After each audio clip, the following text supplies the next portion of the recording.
Hello students, we are going to discuss about the collision. Here there are two types of collision. The first is elastic collision and second is inelastic collision. In elastic collision, the kinetic energy conserved means the kinetic energy before collision is equal to the kinetic energy after the collision. Hence the kinetic energy conserved. But in second type, in elastic collision, the kinetic energy not conserved means the kinetic energy before collision is not same to the kinetic energy after the collision. Hence the kinetic energy not conserved in second type. Now try to understand the elastic collision in one dimension. Here we are considering sphere A and sphere B. Here mass of sphere A is m1, mass of sphere B is m2, its initial velocity is a u1. The sphere B, its initial velocity is u2. Here we are considering three cases: before collision, during the collision and after the collision. The initial velocity of sphere A is a u1. Initial velocity of sphere B is u2. They are colliding on each other. Sphere A and sphere B, they are colliding here, and after that their velocities are getting changed. They separate, and the v1 is the final velocity of sphere A and v2 is the final velocity of sphere B. Now here we will use the law of conservation of linear momentum, and with the help of this we can write the equation that is m1 u1 plus m2 u2 is equals to m1 v1 plus m2 v2. Now here m1 u1 is as it is. This m1 v1 we will shift to this side, it will become minus. m2 v2 is as it is. This m2 u2 we will shift to this side, it will become minus. Now we will take common m1 here. What is in the bracket? u1 minus v1 is equals to, we will take this m2 as it is, m2 common, m2 then into bracket v2 minus u2. This is our equation number 1. Now here you know that the collision is what? Elastic. So in elastic collision, what happened? The kinetic energy is what? Conserved. The kinetic energy before collision is equals to the kinetic energy after the collision. So we have to convert this equation in terms of kinetic energy. You already know the formula of kinetic energy, that is half mv square. So this equation we are going to convert in terms of kinetic energy. So it will become half m1 u1 square plus half m2 u2 square is equals to half m1 v1 square plus half m2 v2 square. So half is getting cancelled to the both sides.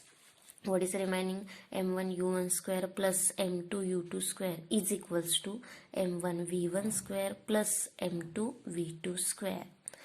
Here m1 u1 square as it is, this m1 v1 square we will shift to this side, it will become minus. m2 v2 square it is as it is. This m2 u2 square we will shift to this side, it will become minus. Now we will take common m1. What is in the bracket? u1 square minus v1 square is equals to, we will take here common m2. What is in the bracket? v2 square minus u2 square. Now we will use the rule a square minus b square. What is this? A plus b, a minus b. Here u1 square minus v1 square is nothing but u1 minus v1 and u1 plus u1 plus v1. So m1 is as it is. We have just used that formula and we have written it like that. Next m2 is as it is. Use the same formula, v2 minus u2 and v2 plus u2. This is our second equation. Now we will divide equation 2 by equation 1. So I am taking the equation 2 is as it is. You will observe this is our equation 2 and I am taking this is equation 1. Dividing equation 2 by equation 1. So which terms are getting cancelled? m1 is getting cancelled. u1 minus v1 is getting cancelled. m2 cancel. v2 minus u2 cancel. So what is remaining here? u1 plus v1 is equals to v2 plus u2. These terms are remaining. We can take u terms at one side and v terms at one side. So we have got u1 minus u2 is equals to v2 minus v1. So what is this u1 minus u2? It is nothing but the relative velocity approach before collision is equals to the relative velocity of separation after the collision. So this is the elastic collision in one dimension. Now we are going to discuss the final velocities. We have already learned this equation, u1 minus u2 is equals to v2 minus v1. You know the meaning of this? It is a relative velocity approaches before collision is equals to the relative velocity approaches after the collision. Now here we will write this equation for a v2. So v2 is equals to, we have got v1 plus u1 minus u2. Now we will put the value of v2 in the equation, that is m1 u1 plus m2 u2 is equals to m1 v1 plus m2 v2. Here we have written this equation according to the law of conservation of linear momentum. So we can write this equation like that also, m1 v1 plus m2 v2 is equals to m1 u1 plus m2 u2. Now we will put the value of v2 here, m1 v1 plus m2, just we have substitute the value of v2, that is v1 plus u1 minus u2. These terms are as it is. Now we will just multiply by m2 to this bracket. What we will get, m1 v1 as it is, m2 v1 plus m2 u1 minus m2 u2 is equals to m1 u1 plus m2 u2. These terms are as it is. Now here this both terms we will observe. From that we can take v1 common, v1 into bracket m1 plus m2. So this both terms we will shift to that side, their signs will be changed. So m1 u1 plus m2 u2, and this m2 u2 will shift to that side, it will become plus m2 u2, m2 u1 will shift to that side, it will become minus m2 u1. So we will observe these both terms, these are the same, so we will add it. So it is 2 m2 u2. We can write m1 u1, this is minus m2 u1. We will add these two terms, it is 2 m2 u2. Here we will take u1 common from these both terms. What is we are getting, u1 into bracket m1 minus m2. So we can write the equation for v1 now. This m1 plus m2 we will take to this side. So v1 is equals to u1 into bracket m1 minus m2 plus 2 m2 u2 divided by m1 plus m2. This is the equation for a v1 we have got. Same like that we have to find out the equation for a v2. Here we are using this equation again, that is u1 minus u2 is equals to v2 minus v1. Now we will write this equation for a v1. So we have got v1 is equals to v2 minus u1 plus u2. We can write it like that, v2 plus u2 minus u1. Now we will put the value of v1 in equation number 1, that is m1 u1 plus m2 u2 is equals to m1 v1 plus m2 v2. We can write this equation like that also, m1 v1 plus m2 v2 is equals to m1 u1 plus m2 u2.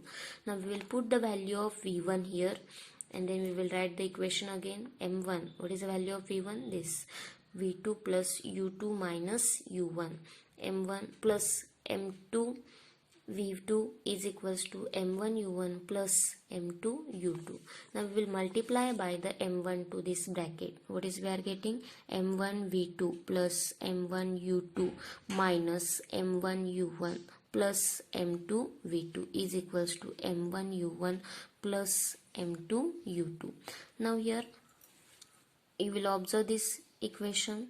Here we can take m1 v2 and this is m2 v2, and these both terms we will shift to that side. So we can take here common v2 into bracket m1 plus m2.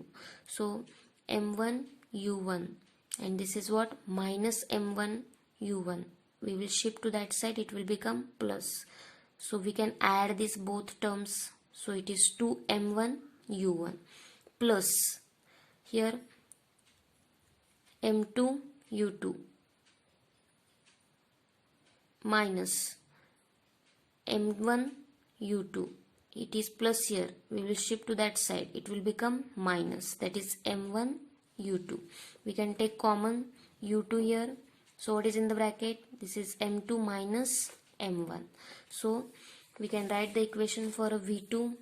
v2 is equals to 2m1 u1 plus u2 into bracket m2 minus m1 divided by m1 plus m2. So this equation we have got for a v2. Now we have found the final velocities, that is v1 and v2. Now let us try to understand the cases related to it. The case first, in that we have considered their masses are same. When their masses are same, the bodies interchange their velocities after the collision. So we can write v1 is equals to u2 and v2 is equals to u1. Now try to understand the case 2. In case 2, the u2 is equals to 0. When we will take u2 is equals to 0, the v1, it will be what? You will observe the equation for a v1. v1 is here. When you will put u2 is 0, this term is getting vanished. So we will get only m1 minus m2 divided by m1 plus m2 and this u1. Okay. So for v2 is same like that. Just you have to put u2 is 0. You will get 2m1 divided by m1 plus m2 and u2 into bracket. We have got this term like that. So we have taken it is a v1 and it is a v2. In case 3, what happened here? We have to consider m2 is a greater than m1. At that time, the u2 is 0. Then we can write the equation v1 is equals to minus u1 and v2 is equals to 0. Here, the example of it, if the ball is thrown against the wall, then the ball rebounds with same velocity with which it hits the wall. So here we have taken m1 is greater than m2 is greater than m1 and u2 is a 0. Then the v1 we can take it is a minus u1 and v2 is equals to 0. So these are the three cases related to it. In case 1, we have to consider their masses are same, then their velocities are interchanged. In case 2, u2, when you will take a 0, you can write the equation for v1 and v2. And in case 3, when m1 is greater than m2 is greater than m1, you can write the equations for v1 and v2. Thank you.